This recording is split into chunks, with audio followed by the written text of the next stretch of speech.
Ladies and gentlemen, welcome back to the other side of the coin and welcome to your match preview. Liverpool versus Chelsea.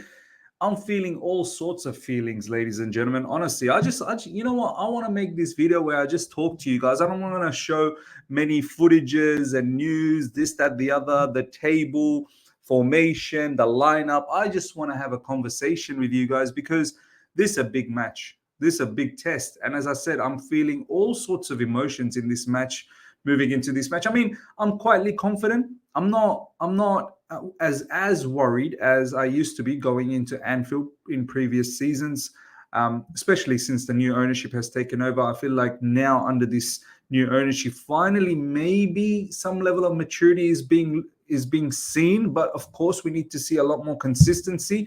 It's not the end of the mud situation for us. But I feel like we are slowly coming out of it.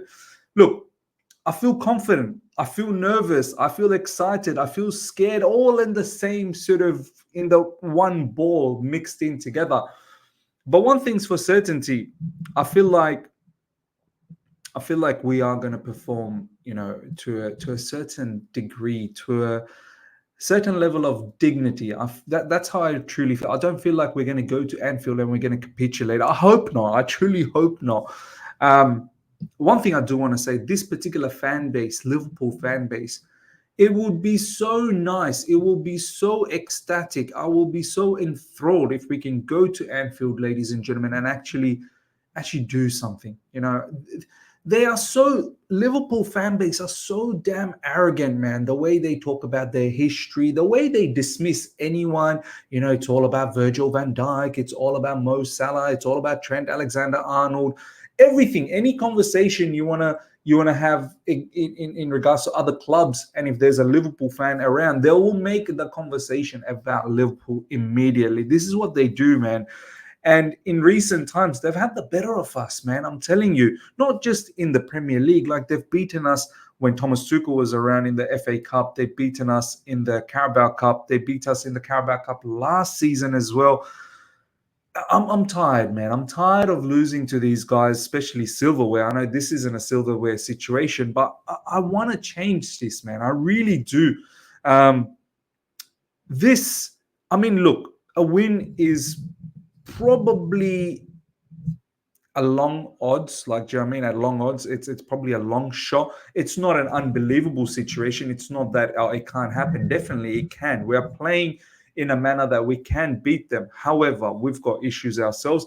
Look, Liverpool, one of the biggest things for them is they don't have Alisson. So that is going to be somewhat of an issue, hopefully, for Liverpool, and that we can capitalize on that. Alisson is a big-time goalkeeper when it comes to 1v1 shot stopping or even playing out from the back, which he's so sensational about. And he's a leader. He's an absolute leader. They look at him for motivation. And not having him hopefully will cause them a little bit of issue, and we can take advantage of that. Hopefully we can pepper them with shots. But they've got strengths, man. They've got a lot of strengths, especially from defense. If you want to look at Virgil van Dijk, Konate, just strong, man, monsters. They'll win most aerial duels. They'll win. We have to match up to them somehow. I don't know how, but we're gonna have to match up to them. One of our weaknesses is winning aerial duels. That's another stat that's going around. We don't win enough aerial duels, so that's one thing. Whether it's Virgil van Dijk, Konate in attacking situations when they've got set pieces, they can put away goals. But from a defensive situation as well, they'll sniff out any opportunity that we may have in a set piece. And we don't create opportunities in set pieces. That's the issue. They'll sniff that out anyway if there is any. Trent Alexander-Arnold is a problem set pieces for them. He's going to whip in brilliant set pieces, and then he's a playmaker from that right side. But we need to be able to hurt him on his side. When he does venture forward, we need to be able to hurt on that side and find some space there. I have to say, Trent Alexander-Arnold over the last 12 months has improved defensively slightly. I mean, he was an open door. I mean, he used to just open up the legs a couple of seasons ago, and everyone used to pepper him on that side. But he's tightened up a little bit. On the left side, I don't know whether it's going to be Robertson or Tsimikas, whoever it is. They're both very, very combative, man. Robertson and both Tsimikas are aggressive, press well, they bomb forward, they've got good delivery. So we're going to have to look out from that perspective. I think our attackers, whoever it's going to be, obviously the X factor for us is Cole Palmer, should be able to manipulate some of those, defenders that they have, and should be able to, create good opportunities. I'm hoping in the likes of, also by having the, partners of Jackson and Madueke. These are the players that I probably would start. I mean, look, Pedro Neto, he can start. I've got no issues with that. I like Pedro Neto a lot, but I think this might be a game where Madueke and Jackson might start, because that front three, Jackson, Palmer, Madueke, they've been playing together, along with Sancho. So I fully expect Sancho to cause Trent Alexander-Arnold some trouble in behind him, and Madueke on that right side, Liverpool's left side. My biggest concern, ladies and gentlemen, is going to be the midfield. Midfield and our defense is a little bit shaky. We've got a couple of suspensions in the likes of Cucurella and Wesley Fofana. Big miss. Cucurella is a huge miss, but then again, Renato Vega is going to be coming in, and I'm confident with Renato Vega. I think this match might be a good one, as long as he doesn't get blitzed on the left side with against Mo Salah. Hopefully he can manage him and doesn't get beat by pace. That's probably the only thing that I have to say, that Vega from a pace standpoint is not the quickest player, but Vega is a monster himself. He's a physical specimen, man. And from a physicality point of view, he's tremendous. He reads the game well, ball playing ability in abundance. Yeah, so hopefully he's always positioned well. But that midfield, ladies and gentlemen, Gravenberch, Szoboszlai, McAllister, these are probably the three players that are going to start for Liverpool. And this is the battle we need to win. You win the midfield battle against Liverpool, I'm telling you, we are going to have a lot of success. If we can keep Gravenberch, McAllister, and Szoboszlai, hope that they put in an absolute stinker, then we might be in for a chance. It is straight after the international. By the way, we're going to make a video on Arsenal dropping points against Bournemouth. Winning against Bournemouth is not for everyone. We won 1-0 after the international break. Arsenal lost. We're going to talk about that. Kepa with a clean sheet, which will be a separate video that we're going to have to react to. But that midfield, man, that midfield is something that hopefully after the international break, just like Liverpool in the last international break losing to Nottingham Forest, that we can have same sort of impact. We also don't play great after an international break. But who do we choose? Ladies and gentlemen? I would honestly entertain Romeo Lavia in midfield, man. I really would. Moses Caicedo is locked in. He is definitely locked in. Now it's really between Romeo Lavia or Enzo Fernandez. Look, I was just looking at some of those clips from a while back when Enzo was in the World Cup. Man, I wish we got that Enzo back. For some reason, this is not the same Enzo that we have right now at Chelsea Football Club. I'm just worried that with Enzo, I don't want to get run over, man. I don't want to get run over by McAllister, Szoboszlai, and Gravenberch, who are so strong physically, and they're going to press like animals. Absolutely, they'll press like animals. Look, this is the same as Klopp's Liverpool, where they just keep pressing 24/7 in the entire match. This team under Arne Slot is a little bit more structured. They press at certain times. They don't just gun-ho press all the times. They look for moments where they'll have 10-minute spell of proper pressing, and they'll go at you, and that's all it will take. 10 minutes of proper press here and there, and we could get absolutely demolished in that midfield. So look, for me, if Romeo Lavia is fully fit, which looks like he's been back for a couple of weeks, past couple of games before the international break, he was in the bench, and I think the last game he came off the bench as well, got some minutes. I would really consider getting him some game time along with Caicedo, and then Renato Vega can make it an inverted situation where there's three in midfield. But that is where the battle is going to be, man. That midfield battle, if we can somehow manage to win the second balls, win our duels right there in that space, that's a big factor. Now, moving into defense, they've got a lot of exciting players, man. Mo Salah, Luis Diaz, potentially Diego Jota up front. Our defenders will have their work cut out. Levi Colwill has been sensational for us, and he needs to continue being sensational for us. Tosin will come in for Wesley Fofana, and this is the big issue. We've got Renato Viga in left back. Who's going to start on that right side? Look, Reece James is fully back, but this game, he ain't going to start. He's probably going to get some minutes off the bench. Hopefully, it's in a scenario where we are well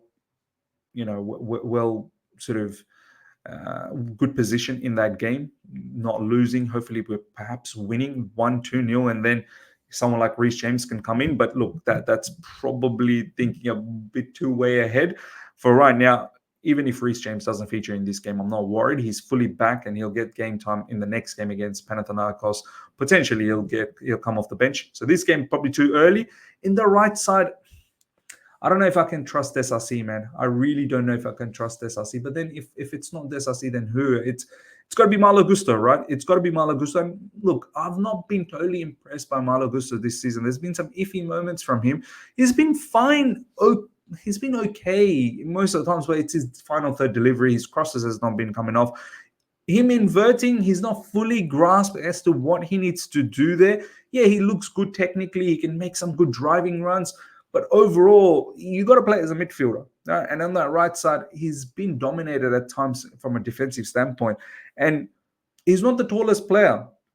I've seen, especially against Nottingham Forest, that set piece when it came through, it was actually when Nottingham Forest scored, it was on Malo Gusto's end, and his height just wasn't there to win that aerial duel. So that's a concerning factor. But I think it might be Malo Gusto in that back, because this I see is a disaster, to be honest. And we don't have any other options on that right side for the time being. Reece James, as I said, a bit too early. So yeah, look, ladies and gentlemen, big test. Enzo Maresca, this is it. It will tell us what level are we? Where are we under Enzo Maresca? Where are we with all the players that we have? Where is our mentality? Are we changing as a football club? Are we growing as a football club? Have we learned from all our mistakes that we've done for the past couple of seasons? Are we now ready to fully compete at the highest level? Look, if we want to achieve top four, this is what a lot of people want, right? Top four football. Yeah, even I do. I want it as well. I just feel like maybe it's a bit unrealistic this season. But look, if we want top four, these are the games that we need to somehow find a result, man. Robert Sanchez in goalkeeping position. Look, no mistakes. One thing for certainty in this game, we cannot afford a single mistake. One little bit of mistake, one silly giveaway, one silly foul, one silly, set piece given away. That's it. We've got a set piece manager. We've got a set piece coach. This is the game. I need everything to come together, man. I really do. I really do need everything to come together. We can't be sleeping in set pieces. We really can't. Or else, believe me, Virgil van Dijk and Konate will put the ball away. They really will. They've got other tall players. Gavin Birch is a tall player as well. They'll put the ball away. But more times than none, in set pieces, they will find Virgil van Dijk or Konate. So yeah, ladies and gentlemen, big test. It's a test I'm looking forward to. It's a test I am desperately wanting a win against, because I just want to shut down and keep Liverpool fan base quiet. And yeah, look, I want to damage their chance of winning the Premier League. I don't want them to be a contender. I want to make them feel like they're in the mud as well. So let's see what happens.